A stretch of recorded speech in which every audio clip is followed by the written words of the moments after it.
एक समय की बात है, गांव के पास एक छोटी सी पहाड़ी पर लेंचो नाम का एक मेहनती किसान रहता था। वह अपने परिवार के साथ एक छोटे से घर में रहता था जिसके चारों ओर उसके खेत फैले हुए थे। वे खेत ही उसका सब कुछ थे, उसका खाना, उसकी कमाई, उसकी उम्मीद। उस साल फसल बहुत अच्छी हो रही थी, लेकिन लेंचो को पता था कि उसे पूरी तरह पकने के लिए थोड़ी सी बारिश की जरूरत है।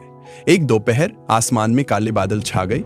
भगवान का शुक्र है, लेंचो बोला, अब बारिश होगी। और फिर बारिश होने लगी। बड़े बड़े पानी की बूंदें सिक्कों की तरह गिर रही थीं।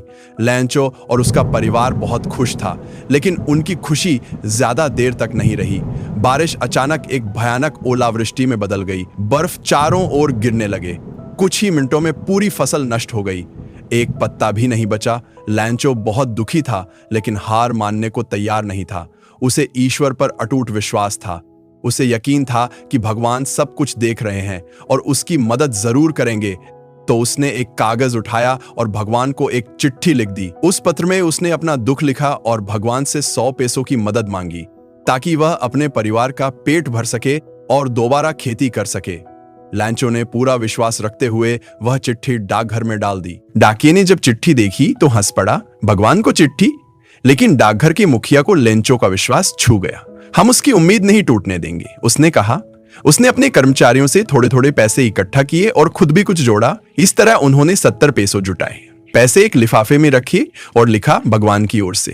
कुछ दिन बाद लेंचो डाकघर गया और चिट्ठी मिली। उसने पैसे गिने, सिर्फ 70 पैसों। उसका चेहरा गंभीर हो गया। अब उसने क्या किया?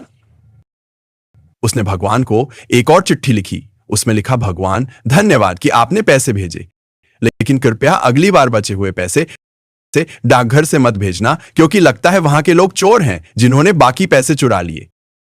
सोचिए, जिन लोगों ने उसकी मदद की उसी पर उसने शक कर लिया। तो दोस्तों, ये थी कहानी अ लट्टू गॉड की। इस कहानी से हमें कई जरूरी बातें सीखने को मिलती है। जैसे सबसे पहले ये कहानी हमें विश्वास और आस्था की ताकत समझाती है। लेंचो का भगवान पर अटूट विश्वास था और उसने कभी ये नहीं सोचा कि उसकी प्रार्थना अधूरी रह जाएगी। दूसरी बात, कहानी हमें यह भी सिखाती है कि इंसान की सोच अलग अलग हो सकती है। लेंचो ने डाकघर के कर्मचारियों की मदद को गलत समझ लिया, लेकिन असल में वही लोग उसके लिए देवदूत साबित हुए। इसलिए अंत में हम यह कह सकते हैं कि यह कहानी हमें यह सिखाती है कि भगवान पर विश्वास करना अच्छा है, लेकिन असली भगवान हमारे आसपास के लोग हो सकते हैं जो मुश्किल समय में हमारी मदद करते हैं।